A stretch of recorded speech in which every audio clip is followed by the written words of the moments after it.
नमस्कार साथियों, स्वागत है आप सभी का teaching Manish Kumar YouTube channel पर। साथियों, मैं मनीष कुमार।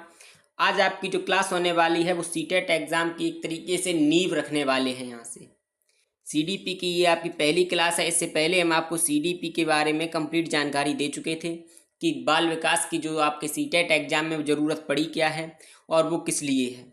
ये जो है वो आपके पेपर फर्स्ट एवं पेपर सेकंड दोनों के लिए है, तो आप निश्चिंत तौर पर इसको पढ़ सकते हैं।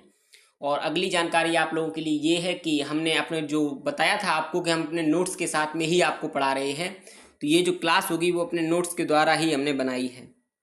क्लास आप लोगों के लिए काफ़ी ज़्यादा ज़रूरी होने वाली है, मोस्ट इम्पोर्टेंट होने वाली है। मैंने स्वयं लगातार 4 बार अपने सीटेट एग्ज़ाम को क्लियर किया है, तो उसी तजुर्बे के साथ में जिस तरीके से हमने हर बार 110 प्लस स्कोर किया है उसी तरीके से आपको पढ़ाएंगे ताकि आपका जो एग्ज़ाम है वो पहली बार में निकले। जो भी बच्चे चैनल पर नए जुड़े हैं चैनल को सब्सक्राइब कर लेंगे ताकि जैसे ही कोई नई जानकारी या नई क्लास अपलोड होती है उसकी जानकारी आपको सबसे पहले मिल जाए। क्लासें आपको डेली मिलेंगी, इसके लिए आप लोग निश्चिंत रहिएगा। बस आप चैनल को सब्सक्राइब कर लेंगे तो उसकी नोटिफिकेशन आपको समय पर मिल जाएगी। सबसे पहले जानते हैं कि वृद्धि है क्या। वृद्धि के बारे में ये भाषा को पहले छोड़ते हैं, इसके बारे में हमें कुछ नहीं पता, हम ऊपर की चीज़ें समझ लेते हैं। बात करें अगर वृद्धि की तो आप ऐसे समझिएगा कि अब आप मान के चलिएगा कि आप सभी लोग जो भी हैं वो 21 प्लस हो चुके होंगे। ठीक है, आपकी जो एज है वो 21 प्लस हो चुकी होगी। अब आपकी लंबाई नहीं बढ़ेगी। ठीक है, आपकी बुद्धि जो है वो किलोग्राम में नहीं बढ़ेगी। ठीक है, किलोग्राम, केजी या ग्राम में हम कहें तो वो नहीं बढ़ेगी। वैसी तो तजुर्बा आपको बढ़ेगा, लेकिन बुद्धि का जो साइज है, बुद्धि का जो आकार है वो आपका नहीं बढ़ेगा। ठीक है, बुद्धि का आपको आकार नहीं बढ़ेगा आपका। और ना ही आपका क्या होगा कि कोई भी जैसे आपके अंग जो है वो बढ़ेंगे नहीं, ना तो आपकी उंगलियां बढ़ेंगी, ना तो आपका पैर लंबा होता जाएगा। ठीक है, तो ये जो चीज़ें होती हैं जो एक समय के बाद में रुक जाती हैं, आपकी जो लंबाई है। ठीक है, जो चीज़ें होती हैं जो एक समय के बाद में रुक जाती हैं, जैसे नंबर 1 मान के चलिएगा आपकी जो लंबाई है। ठीक है, लंबाई आपकी हो गई जो एक समय के बाद रुक जाती है। दूसरी बात कर लेते हैं आपकी बुद्धि क्या हो गई। दूसरी आपकी हो गई बुद्धि जो आपकी एक समय के बाद रुक जाती है। उसके बाद शरीर का आकार की हम कोई भी चीज़ मान के चलें, शरीर का आकार, अगली चीज़ हम लिख लेते हैं आकार। तो वो चीज़ें जो एक समय के बाद में रुक जाती हैं हमारी, वो हमारी बुद्धि कहलाती है। ठीक है, वो क्या कहलाती है, तो वो हमारी बुद्धि कहलाती है जो एक समय के बाद में रुक जाती, सॉरी वृद्धि कहलाती है, बुद्धि हम कह रहे हैं, वो हमारी वृद्धि कहलाती है जो एक समय के बाद में रुक जाती है। अब इसके बारे में जान लेते हैं कि वृद्धि जो है वो है क्या। ठीक है, वृद्धि के बारे में कंप्लीट जानकारी ले लेते हैं। सबसे पहले कि शरीर में होने वाले वह परिवर्तन वृद्धि कहलाते हैं। हम मान के चलिएगा कैसे जानेंगे। अब आपके शरीर की कोई आंत है, ठीक है, आपके शरीर के अंदर कोई नस है वो बढ़ रही है तो उसका हमें क्या पता। ठीक है, हमारे शरीर की कोई नस बढ़ रही है तो उसका हमें क्या पता। ठीक है, हमारे शरीर की जो मान के चलिएगा अंदरूनी कोई भी चीज़ है, कोई भी अंग है वो बढ़ रहा है, हमें उससे क्या पता। तो वृद्धि क्या होती है, वृद्धि हमें बाहरी रूप से देखने के लिए पता चलता है कि हाँ इस बच्चे की जो लंबाई है वो 130 सेंटीमीटर है या 160 सेंटीमीटर है। आजकल जो बच्चे आर्मी की तैयारी कर रहे हैं वो कहेंगे कि इसकी लंबाई जो है वो 168 सेंटीमीटर प्लस है। तो इस तरीके की जो लंबाई है जो एक समय के बाद में रुक जाती है, एक उम्र के बाद में रुक जाती है, वो ही हमारी वृद्धि के अंतर्गत आती है। ये हमें बाहर रूप से दिखाई दे जाती है। कैसे दिखाई दे जाती है, बाहरी परिवर्तन के रूप में दिखाई दे जाती है।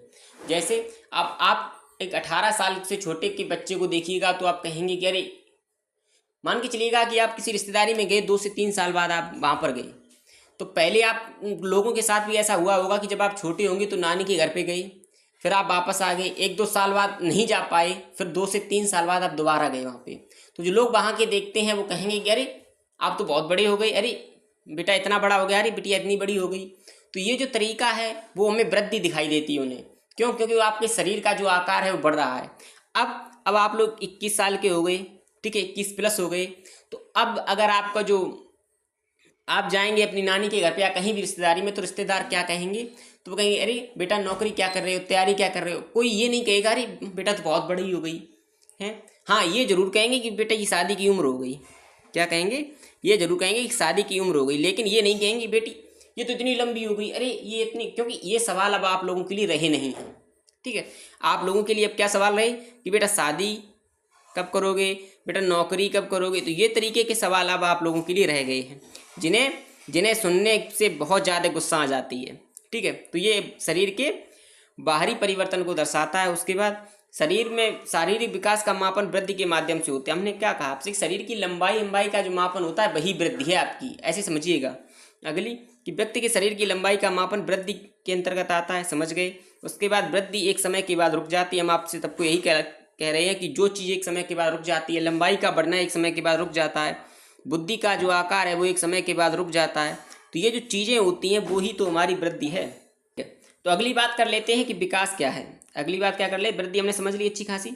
अब हम बात कर लेते हैं कि विकास क्या है। विकास के बारे में जानते हैं कि ये कौन है विकास, जो हमें काफ़ी ज़्यादा सीटेट एग्जाम में परेशान करता है। विकास आप ऐसे समझिएगा कि व्यक्ति के अंतर्गत होने वाला किसी भी प्रकार का परिवर्तन हमारा विकास कहलाता है। जैसे मान के चलिएगा कि कोई बच्चा है, अब उसके अंदर नैतिक विकास जो होगा, यानी कि जो अच्छा बुरा वो समझेगा, या उसके अंदर किसी भी प्रकार का कोई परिवर्तन होगा, तो वो हमारा विकास के अंतर्गत आ जाता है। विकास एक सार्वभौमिक प्रक्रिया है जो सभी प्रकार के विकास को लेकर के चलती है, जो जन्म से लेकर मृत्यु पर्यंत चलती है। यानी कि शरीर में किसी भी प्रकार का परिवर्तन होता है वो हमारा विकास का उदाहरण होता है। शरीर में होने वाले किसी भी प्रकार का परिवर्तन विकास का उदाहरण है। बिल्कुल वही लाइन लिख भी दी थी हमने यहाँ पर। और व्यक्ति के सामाजिक नैतिक, ठीक है, सामाजिक हो गया, नैतिक हो गया, आपका मानसिक हो गया, संवेगात्मक हो गया, तो सभी प्रकार का विकास होता है। उसके बाद विकास एक क्रमिक परिवर्तनों की श्रृंखला। क्योंकि विकास पहले देखिएगा, पहले हम सोचते हैं कि जो बच्चे का विकास होता है वो किशोरावस्था में या बाल्यावस्था में या शैशवावस्था में किस तरीके से होता है, तो इस तरीके का जो अध्ययन किया जाता है वो हमारा विकास के अंतर्गत आता है। विकास निरंतर होता रहता है। ऐसे समझिएगा कि कोई बच्चा है, ठीक है, वो जब बड़ा हो रहा है तो वो नई नई चीज़ों को सीख रहा है।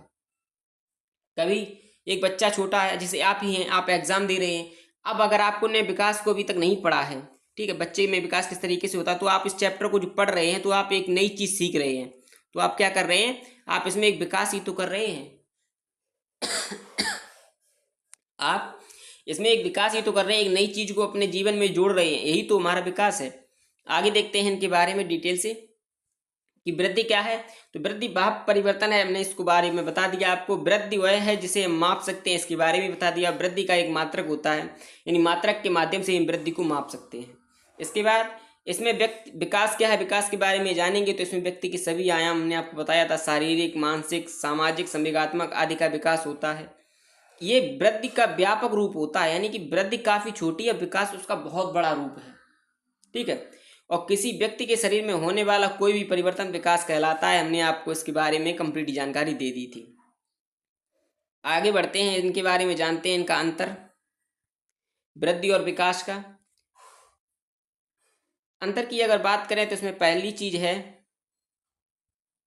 कि वृद्धि जो है वो परिपक्वता के बाद रुक जाती है, यानी कि 18 साल या 16 साल के बाद आपकी लंबाई बढ़ना काफ़ी ज़्यादा बच्चों की रुक जाती है, उसके बाद लंबाई बढ़ती नहीं है। लेकिन विकास जो है वो गर्भावस्था से लेकर मृत्यु पर्यंत तक चलता रहता है। शरीर के अंगों का विकास होता है, फिर आप बोलना सीखते हैं, आपकी भाषा का विकास होता है। तो यानी कि आप कभी भी आप सेंटेंस सुनेंगे तो भाषा की वृद्धि नहीं कहा जाएगा, भाषा का विकास आएगा।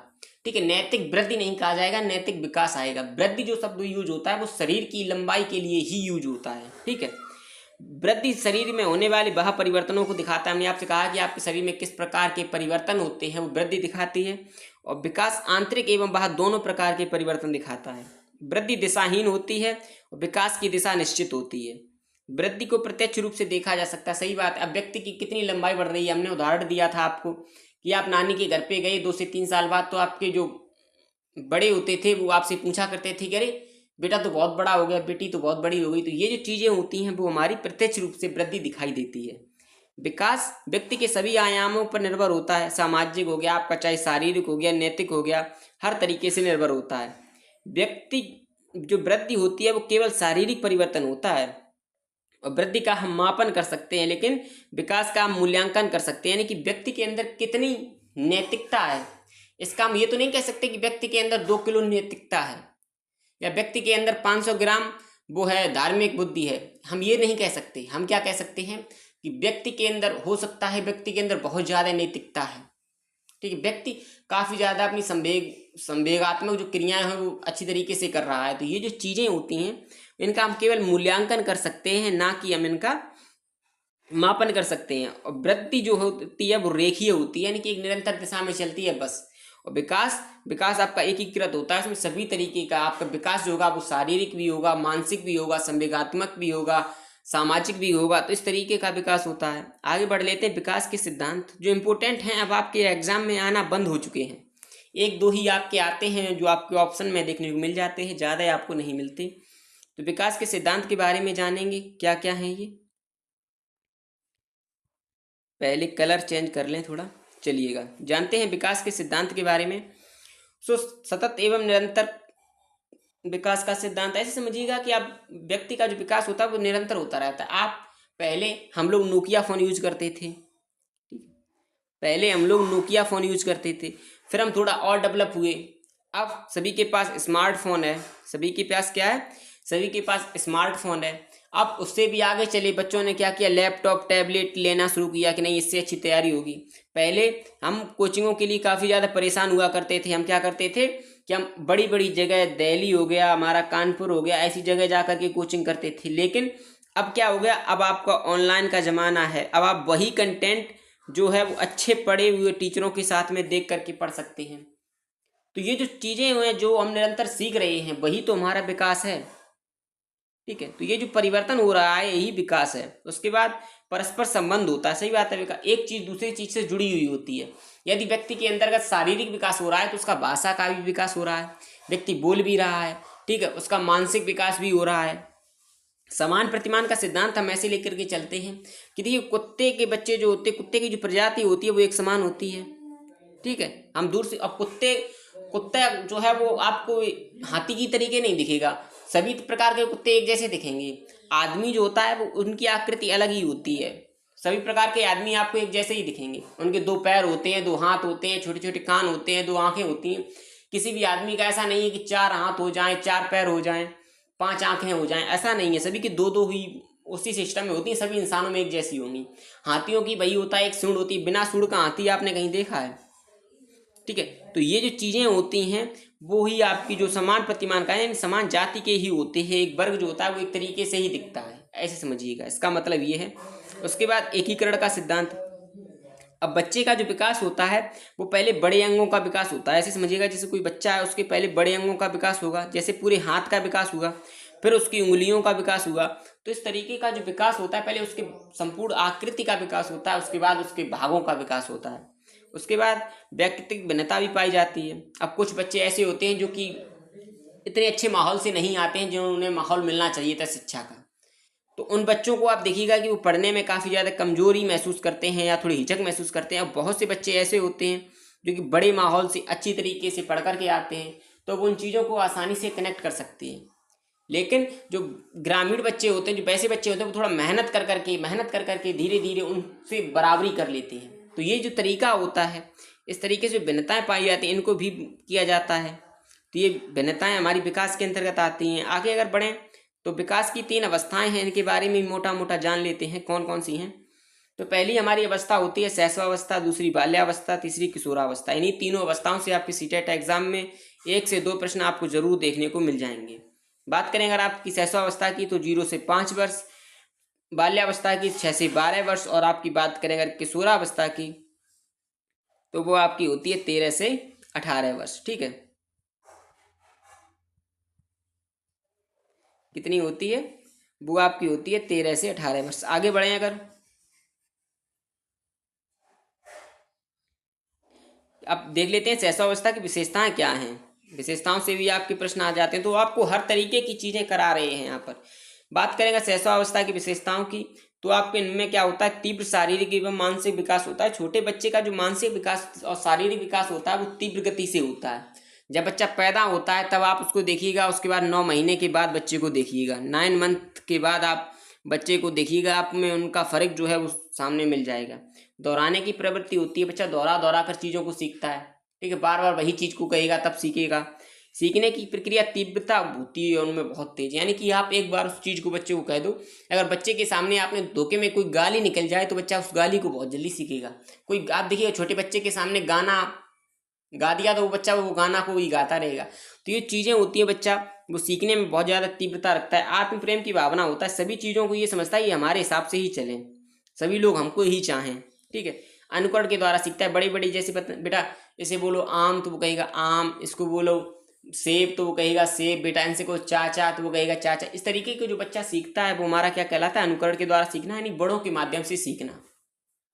नैतिक भावना का अभाव होता है, यानी कि बच्चे के पास मान के चलिएगा कि कोई डंडा है जैसे छोटा सा, अब उसने कहा, किसी ने कहा कि बेटा इनके मार दो, तो ये नहीं सोचेगा इनके लग भी सकता है, वो क्या करेगा मार देगा, बेशक उससे आपको चोट लग जाए। इस तरीके की जो भावनाएं होती हैं वही हमारी शैशवावस्था के अंतर्गत आती हैं, और यही विशेषताएं ही आपके एग्जाम में आपको देखने को मिलेंगी। जिन्हीं बच्चों ने अभी तक चैनल को सब्सक्राइब नहीं किया है तो किसका इंतजार कर रहे हो, चैनल को सब्सक्राइब कर लो। हमने स्वयं अपने एग्जाम को लगातार 4 बार निकाला है, तो हमें इतना तो पता है कि आपके एग्जाम में क्या आता है और आपको क्या पढ़ाना है। हम वो चीज़ें लेकर के चलेंगे जो हमारे एग्जाम में सीधे देखने को मिल जाएंगी। हम फालतू की चीज़ें पढ़ने के लिए जोर उस पर नहीं डालेंगे। अगली जो हमारी है वो बाल्यावस्था, इसके बारे में पढ़ें अगर, तो इसमें बच्चा जिज्ञासु काफ़ी ज़्यादा हो जाता है। ठीक है, मानसिक योग्यता में वृद्धि हो जाती है, यानी बच्चा चीज़ों को समझने लगता है, ये हमारे अपने हैं, ये हमारा अच्छा चाहते हैं, थोड़ी थोड़ी चीज़ें समझने लगता है। गंदी अवस्था होती है, अब देखिएगा जो 6 से 12 वर्ष का जो बच्चा होता है वो क्या करता है, काफ़ी ज़्यादा बच्चा स्कूल गया, सामने कीचड़ भरा, कहीं उसमें में ही खेलता हुआ आ रहा है। ठीक है, मिट्टी से खेल रहा है, मिट्टी के खिलौने बना रहा है। गांव के बच्चे, शहर के बच्चे भी काफ़ी ज़्यादा फर्श पर ही लौट जाते हैं। तो ये तरीका जो होता है ये इसीलिए इसे गंदी अवस्था भी कहा गया है। स्कूल की अवस्था, इस अवस्था में बच्चा स्कूल जाने लगता है। खेल की अवस्था, बच्चा खेलने कूदने के लिए भी तैयार हो जाता है। समूह में रहता है, दोस्त इनके बहुत अच्छे बन जाते हैं। ठीक है, उनकी लड़ाई भी हो जाती है उनमें और सलाह भी हो जाती है। उसके बाद आत्म केंद्रित होने की व्यवस्था भी इसके अंतर्गत पाई जाती है। अगली जो आपकी है विशेषता वो है किशोरावस्था की। इसके बारे में अगर जाने तो ये विद्रोह की अवस्था होती है, यानी कि बच्चा विद्रोही हो जाता है इसमें। ठीक है, उसे ये लगता है नहीं नहीं ऐसा सही है, ऐसा होना चाहिए। ठीक है, कल्पना करने लगता है। ठीक है, विषमलिंगी आकर्षण हो जाता है। विषमलिंगी यानी कि लड़का लड़की की तरफ, लड़की लड़के की तरफ आकर्षण होने लगती है। वीर पूजा की भावना हो जाती है उसके अंदर, यानी कि वो अपने आप को बहादुर समझता है और देश को बचाने के लिए कार्य करता है। तनाव काफ़ी ज़्यादा रहता है क्योंकि वो समझता है कि ना तो उसकी गिनती बच्चे में होती है फिर। ठीक है, ना तो उसे बच्चा समझा जाता है, ना ही उसे बड़ा समझा जाता है। तो वो समझता है कि उसको उसका समाज में स्थान क्या है, उसके लिए वो काफ़ी ज़्यादा तनाव में रहता है। अमूर्त चिंतन करने लगता है कि मैं ऐसा करूँगा, अगर देश पर हमला हो गया तो मैं ऐसा करूँगा, मैं नौकरी लग जाएगी मेरी तो मैं ऐसा करूँगा। इस तरीके की जो भावनाएं होती हैं अमूर्त चिंतन करना शुरू कर देता है।